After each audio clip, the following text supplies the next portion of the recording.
What is up, everyone? I'm your host, Daniel, and this is Bright Likes, your place to get the latest breakdown on how influencers are stealing your likes to market themselves to making millions over your swipes. Let's get into the deep dive. Welcome back to Bright Likes. My name's Daniel, and this is your 7-minute breakdown. This next case that we are studying is Dr. Pepper.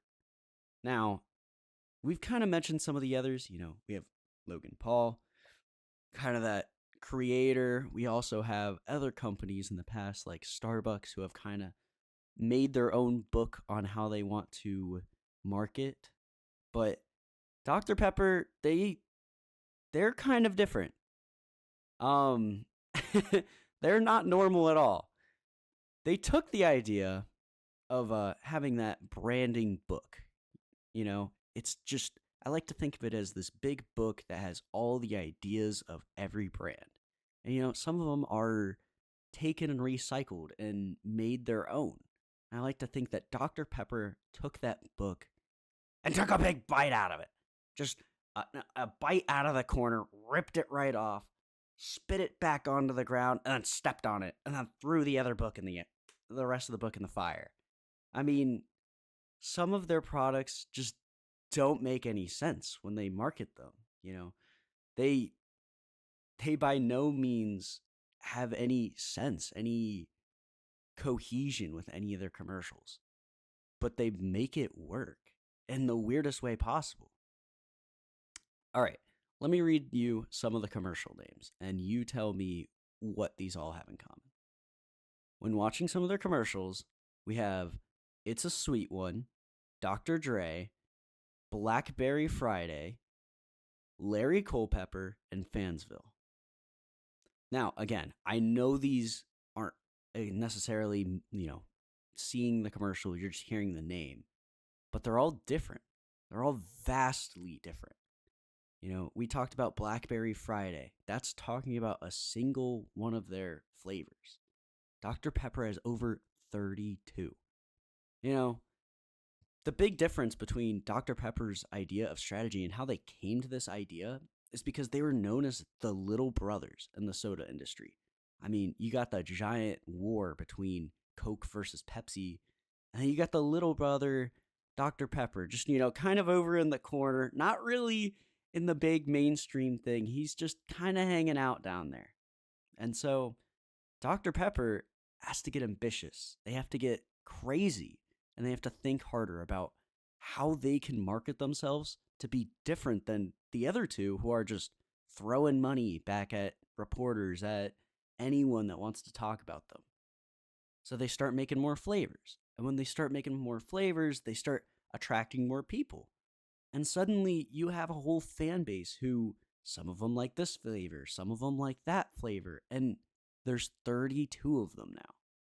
32 flavors that you have to promote equally. You can't cut any of them because you need those people. Because, like we said, you're the little brother. You can't just take out those fans that are a fan of you. They're going to go back to Coke or Pepsi.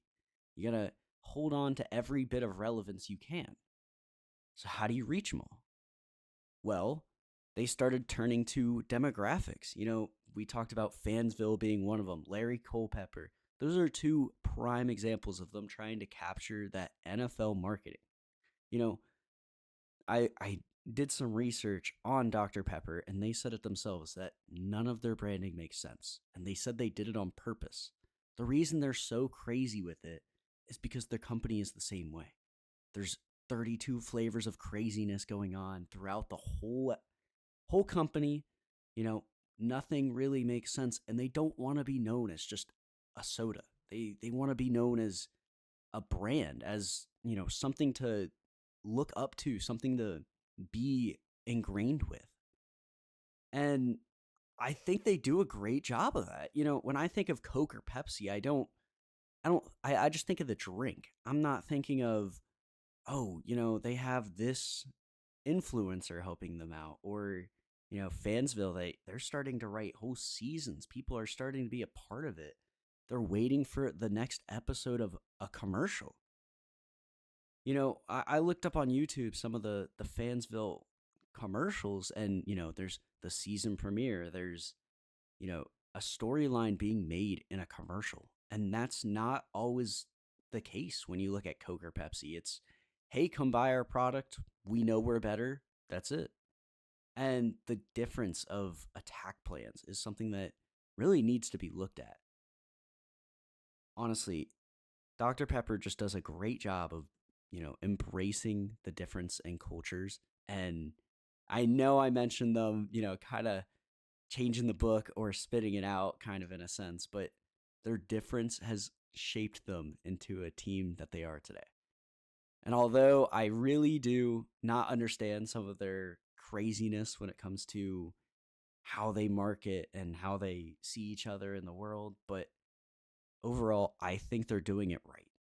They're finding what works for them. They're being crazy. They're being different. And that difference is separating them and putting them apart.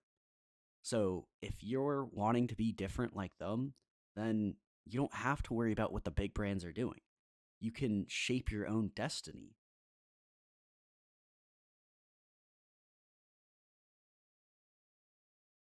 And shaping your own destiny is sort of what makes them them.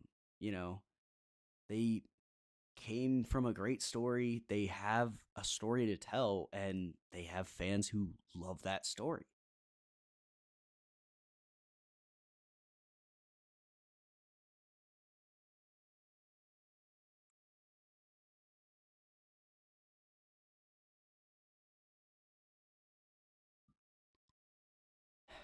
I gotta wait for this copy to go.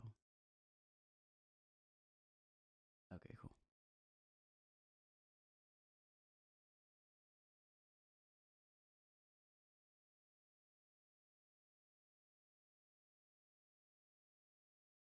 We started to mention, in that comparison, how they had Blackberry Friday and Larry Culpepper and Fansville. They used to start to lean into kind of what Coke and Pepsi were doing. They had Dr. Dre coming out. They had other big names promoting their product. And it's nothing new that we haven't seen from kind of those other companies, but being the little brother of those companies, then it doesn't elevate you as much as the others. It gives you kind of this relevancy and this fandom of that creator, but it's not what's going to separate you from being better. And as time went on, I think they started to realize, because that Dr. Dre ad that I'm referring to was 15 years ago. That just kind of puts into perspective how crazy it's been since that happened. I mean, Blackberry Friday, there's a lot of quick cutting. Dr. Dre is kind of seen as a continual take. It's not many cuts. You're just looking at Dr. Dre. You know who he is, and that's what's trying to sell. So being different and being the craziness that they are, they really help the audience understand that you can be a Larry Culpepper. Oh, I invented the college football playoffs. Oh, I can be Fansville and, shape my whole destiny around football. Just creating that niche environment that makes people love your product for who you are. And that's what Pepsi and Coke have nothing on for Dr. Pepper. That's going to be it for us here on Bright Lakes. That's going to be all for us for Bright Lakes. Please believe. That's going to be all for us for Bright Lakes. Please leave below any comments that you love Dr. Pepper. And, I mentioned the 32 different flavors. Mention a flavor down below. What one am I missing? I've not tried all 32. I really like the vanilla strawberry one, I think it is. But, if you have a special little one that no one hears about, make sure to comment that down below, and I'll make sure to try it out. If you have any different marketing things that you want to hear about, anything you want me to break down, 7 minutes, we got it right here. Peace.